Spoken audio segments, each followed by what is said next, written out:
Partenaire au développement du Burkina Faso depuis 40 ans, la coopération suisse a axé ses premiers appuis sur les grandes sécheresses de 1974. Par la suite, elle s'est orientée vers l'éducation et la formation professionnelle, le développement rural, l'artisanat et les petites entreprises. Et depuis 1994, dans le cadre de la décentralisation intégrale, elle accompagne l'État dans la mise en place de la décentralisation et son appui aux premières communes, à commencer dans les régions de l'Est, du Centre-Ouest et du Nord. Actuellement, on a 4 domaines principaux d'activité, avec un volume financier relativement important de 25 millions d'euros à peu près par année.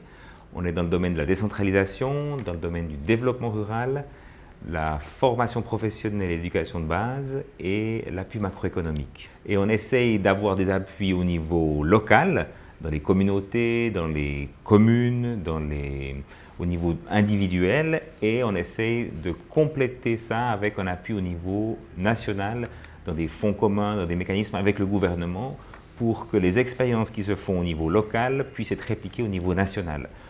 Et maintenant qu'il existe également des communes rurales au Burkina Faso, on a étendu notre partenariat à plusieurs communes rurales dans les mêmes régions. L'appui de la coopération va de l'élaboration participative des plans communaux de développement à leur mise en œuvre.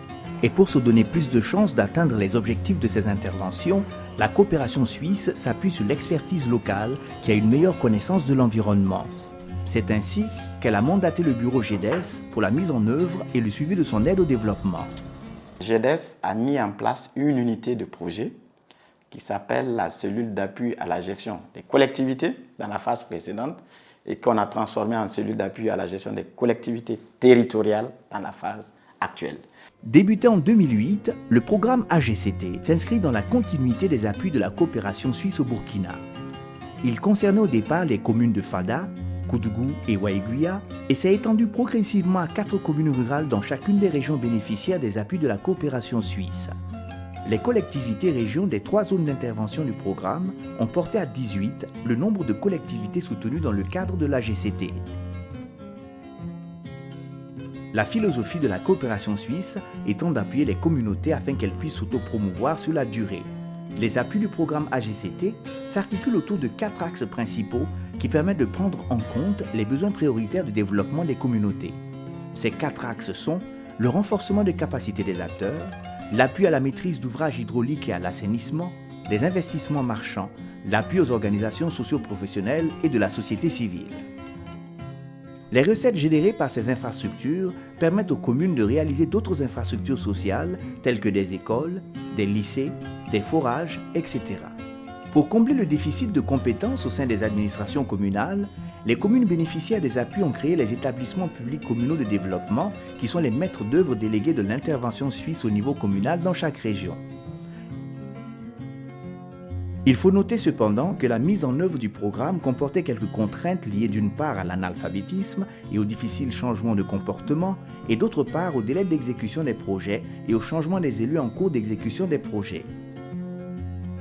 Les délais des programmes ne sont jamais les délais du développement. Ça, c'est la première contrainte qu'on avait. Deuxièmement, on a des besoins qui sont énormes. Donc, on avait peu de ressources pour pouvoir soutenir l'ensemble des préoccupations, en tout cas, comme on l'aurait souhaité par l'ensemble, mais qu'on puisse atteindre une certaine envergure dans notre appui. On a essayé de travailler sur toute la région et quand on veut toucher la dimension régionale, ça demande beaucoup de moyens. Donc, ça, c'est des éléments qui nous ont un peu limités dans notre action. La GCT a contribué à l'ancrage de la décentralisation et à une amorce du développement dans les régions du Centre-Ouest, de l'Est et du Nord, et les acteurs bénéficiaires des appuis ne tarissent pas d'éloges et de remerciements à l'endroit de la coopération suisse. Je voudrais, au nom de l'ensemble du Conseil régional, remercier la CAGECT et le BUCO pour tous les appuis qu'ils apportent au Conseil régional et pour nous permettre de mener efficacement nos actions en faveur de la population. Je remercie fortement et GEDES et la CAGECT et le bailleur qui se cache derrière, très bien discret d'ailleurs, qui est la coopération suisse. L'apport qu'ils nous ont donné est inestimable. Les formations que les producteurs ont acquises, c'est pour toute la vie. La fin annoncée du programme AGCT est aujourd'hui vécue avec inquiétude par les bénéficiaires, mais le directeur de la coopération suisse se veut rassurant quant à la poursuite des appuis de la Suisse à travers d'autres programmes novateurs à mettre en œuvre pour les périodes à venir. La Suisse, quand elle s'investit dans un secteur, dans un pays, elle y reste pendant de nombreuses années.